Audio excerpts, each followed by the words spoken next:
कक्षा 10 के भैया बहनों, आप सभी को परीक्षा की अग्रिम शुभकामनाएं।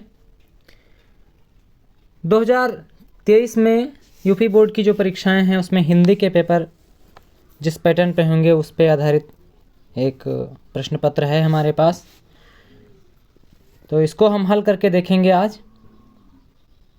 तो पहला प्रश्न है इसमें जो 20 प्रश्न आपके रहेंगे वो OMR सीट पे आपको गोला करना रहेगा, वैकल्पिक प्रश्न रहेंगे और बाकी जो हैं आपको कॉपी में लिख कर देने हैं। तो पहला प्रश्न है, बाबू गुलाब राय किस युग के लेखक हैं? तो इसका ऑप्शन बी द्विवेदी युग, पहले का। तो पहले का सही रहेगा ऑप्शन बी द्विवेदी युग। फिर है, चिंतामणि किस विधा की रचना है? तो इसका ऑप्शन ए सही है, निबंध। फिर तीसरा प्रश्न है, गबन किसकी रचना है? तो मुंशी प्रेमचंद। फिर शुक्ल युग की समयावधि है? तो इसका प्रश्न नंबर 4 का हल है ऑप्शन बी 1919 से 1938 तक। फिर नीड़ का निर्माण, फिर ये विधा है आत्मकथा जो कि हरिवंश राय बच्चन जी द्वारा लिखित है। फिर है प्रिय प्रवास, तो इसको देख लेते हैं। प्रिय प्रवास किस युग की रचना है? इसका ऑप्शन ए सही है, द्विवेदी युग, ऑप्शन ए द्विवेदी युग। मधुशाला किसकी रचना है? हरिवंश राय बच्चन जी की, ऑप्शन सी। भारत भारती किसकी रचना है? मैथिली शरण गुप्त जी की। फिर आधुनिक काल कब से कब तक है? तो सन 1843 से अब तक, यानी ऑप्शन ए सही है। फिर मतिराम किस युग के कवि हैं? तो ये रीतिकाल के। फिर देखते हैं, हास्य रस का स्थायी भाव, हास्य रस का स्थायी भाव हास। फिर सोहत ओढ़े पीतपट श्याम सलोने गात, इसमें मनो शब्द आ रहा है, मनो नील मन शैल पर।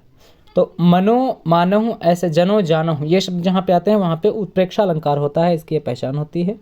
फिर है, रोला छंद में कुल कितने चरण होते हैं? इसमें 4 पद होते हैं। फिर है, आकर्षण शब्द में किस उपसर्ग का प्रयोग किया गया है? तो इसमें आ उपसर्ग का प्रयोग किया गया है, ऑप्शन डी।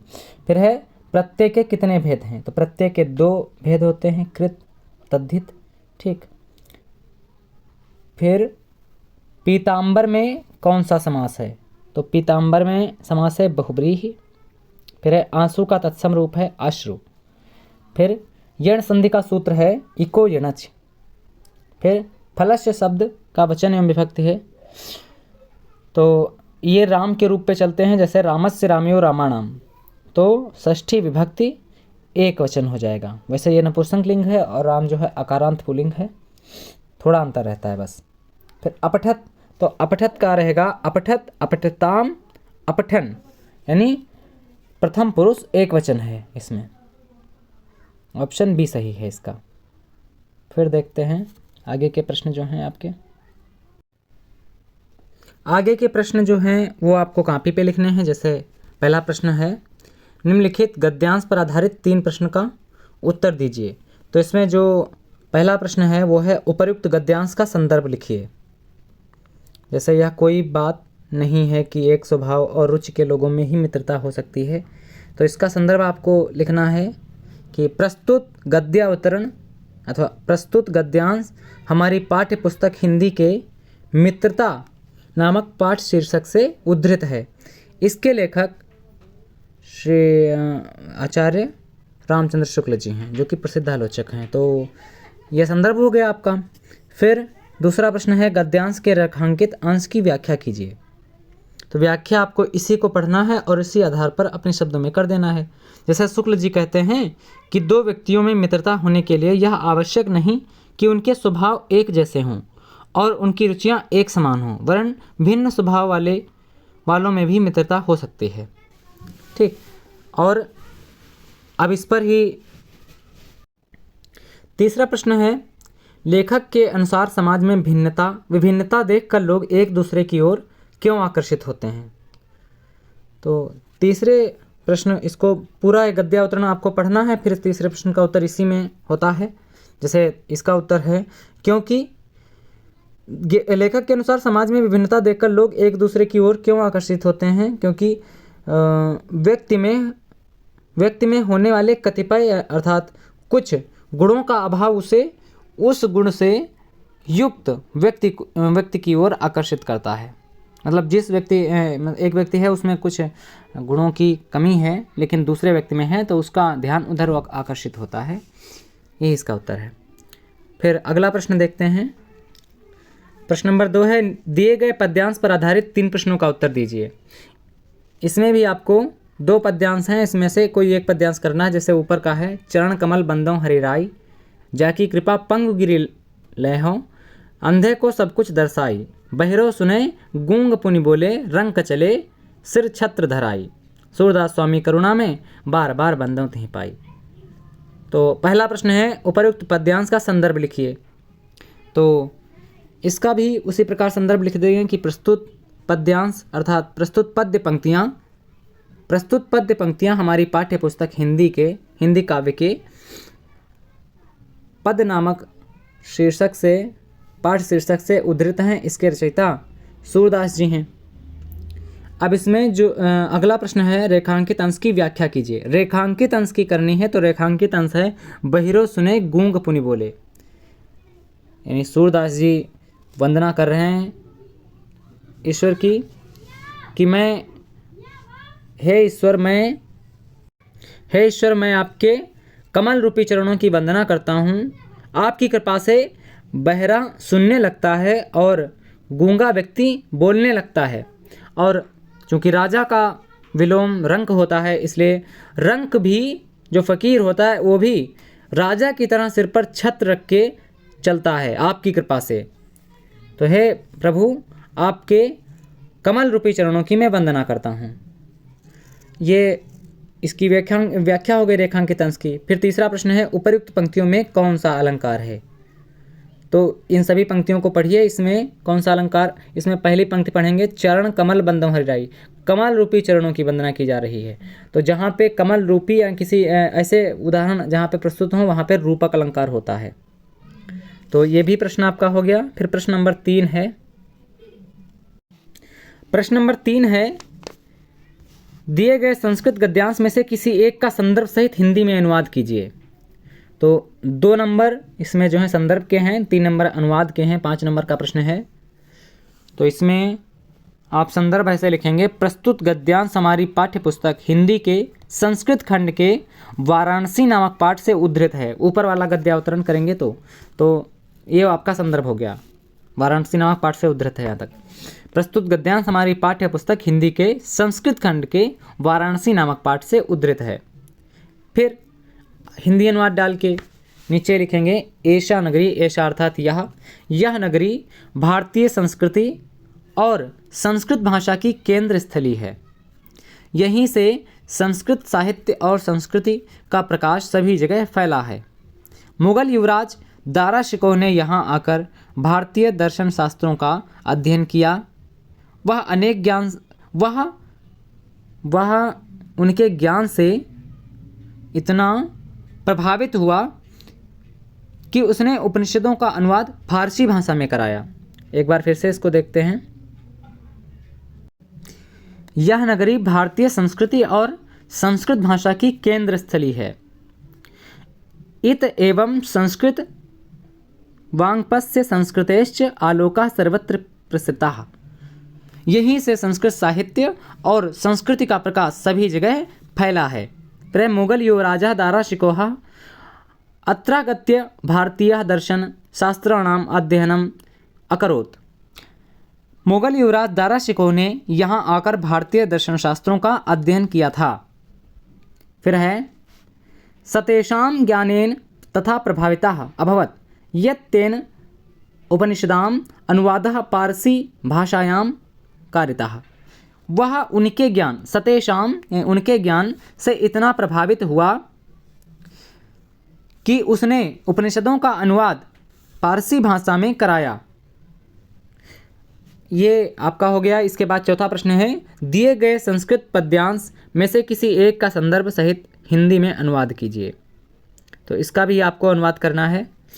पहले आपको ऐसे ही संदर्भ लिखना है जैसे इसमें लिखा था आपने कि प्रस्तुत पद्यांश या प्रस्तुत श्लोक हमारी पाठ्य पुस्तक हिंदी के संस्कृत खंड के जीवन सूत्राणि नामक पाठ से अवतरित है अथवा उद्धृत है। ये आपका संदर्भ हो गया, 2 नंबर का आपका संदर्भ रहेगा। फिर इसका अनुवाद करना है। ये आपके यक्ष और युधिष्ठिर का जो संवाद हुआ है उसमें ये प्रश्न आपको पूछा गया है।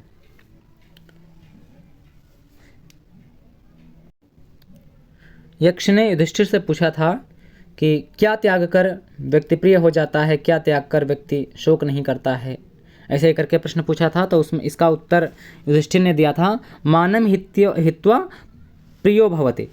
इसका अनुवाद करेंगे कि मानम हित्वा प्रियो भवति अर्थात अहंकार को त्याग करके व्यक्ति प्रिय हो जाता है, प्रिय होता है, और क्रोध को त्याग करके व्यक्ति शोक रहित हो जाता है। काम का अर्थ है इच्छाएं, ठीक। इच्छाएं त्याग कर व्यक्ति अर्थवान अर्थात धनवान हो जाता है और लोभ को त्याग करके सुखी हो जाता है। ये इसका अनुवाद है। फिर है 5वां प्रश्न, अपने पठित खंड काव्य के आधार पर निम्नलिखित प्रश्नों में से किसी एक का उत्तर दीजिए। तो इसमें आपके जिलावार होते हैं ये खंड काव्य।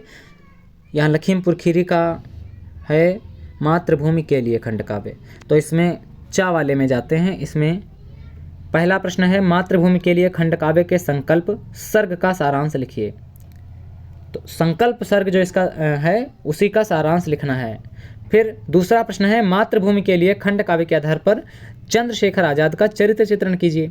इसमें आपको चंद्रशेखर का चरित्र चित्रण करना है। ये दोनों प्रश्न आपको करने हैं और ये दोनों प्रश्न जो हैं 3 नंबर के हैं, दोनों प्रश्न 1.5 नंबर का एक प्रश्न है। फिर प्रश्न नंबर 6 है, दिए गए लेखकों में से किसी एक का जीवन परिचय लिखते हुए उनकी एक प्रमुख रचना का उल्लेख कीजिए। तो इसमें आपको 3 लेखक दिए गए हैं, डॉक्टर राजेंद्र प्रसाद, जयशंकर प्रसाद, आचार्य रामचंद्र शुक्ल। इसमें से किसी एक लेखक का करना है जो आपको सरल लगे। फिर दिया है दिए गए कवियों में से किसी एक का जीवन परिचय देते हुए अपनी एक प्रमुख रचना का उल्लेख कीजिए। इसमें हैं गोस्वामी तुलसीदास, सुमित्रानंदन पंत और महाकवि सूरदास। तो इसमें से आपको जो सरल लगे वो आप कर सकते हैं। जीवन परिचय किस तरह आपको लिखना है यदि ये जानना है तो कमेंट कर दीजिएगा, मैं आपको उस पर भी एक वीडियो बना दूंगा। प्रश्न नंबर 7 है, अपनी पाठ्य पुस्तक में से कंठस्थ कोई एक श्लोक लिखिए जो इस प्रश्न पत्र में न आया हो। तो इसमें ना आया हो ऐसा आपको लिखना है। तो इसके लिए मैं एक सरल सा श्लोक आपको बताता हूँ। उत्तरम यत् समुद्रस्य हिमाद्रश्चैव दक्षिणम। ये जब वो पूछता है राजा पुरुराज से, यवनराज पूछता है, तो राजा पुरुराज अपने भारत का परिचय देते हुए कहते हैं उत्तरम यत् समुद्रस्य हिमाद्रश्चैव दक्षिणम वर्षम तद भारतम नाम भारतीयत्र संतति। ठीक, हिमालय के जो दक्षिण में है और समुद्र के जो उत्तर में है वहाँ पर उस देश का नाम भारत है और वहाँ की संतानों को भारतीय कहते हैं, भारतीय वहाँ पर रहते हैं। ठीक, ये आपको श्लोक लिखना है। फिर है 8वां प्रश्न, निम्नलिखित में से किन्हीं 2 प्रश्नों का उत्तर संस्कृत में दीजिए। तो भारतीय संस्कृते मूलम किम अस्ति। भारतीय संस्कृत का मूल क्या है? तो इसका मूल है विश्वस्य सृष्टा ईश्वरः एक इव इति भारतीय संस्कृते मूलम अस्ति। यानी विश्व का सृष्टा, विश्व का रचनाकार, विश्व की रचना करने वाला ईश्वर एक है, यह भारतीय संस्कृति का मूल है।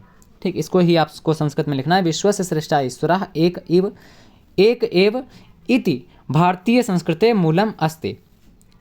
फिर दूसरा प्रश्न है आपका, दूसरा प्रश्न है पुरुराजः कः आसीत्। तो दूसरे प्रश्न का उत्तर है पुरुराजः एकः भारतवीरः आसीत्। फिर तीसरा प्रश्न है चंद्रशेखर कः आसीत्। चंद्रशेखर कौन थे या कौन था? तो चंद्रशेखर एकः भारतवीरः आसीत्, एकः देशभक्तः आसीत्। चंद्रशेखर एकः देशभक्तः आसीत्। फिर चौथा प्रश्न है वीर केन पूजते। वीर की पूजा किससे होती है? वीर किससे पूजा जाता है? तृतीया विभक्ति का प्रयोग हुआ है केन। तो वीर की पूजा किससे होती है? या वीर किसके द्वारा पूजा जाता है, ये प्रश्न है। तो इसमें आपको लिखना है वीर वीरेण पूजते। पाठ भी है आपका यही, वीर की पूजा वीर द्वारा होती है, वीर वीर द्वारा पूजा जाता है। फिर आपका 9वां प्रश्न है निम्नलिखित में से किसी एक विषय पर निबंध लिखिए। तो इसमें आपको जो निबंध इजी लगे, जो सरल लगे, वो आप कर सकते हैं। ठीक प्यारे बच्चों, जय हिंद।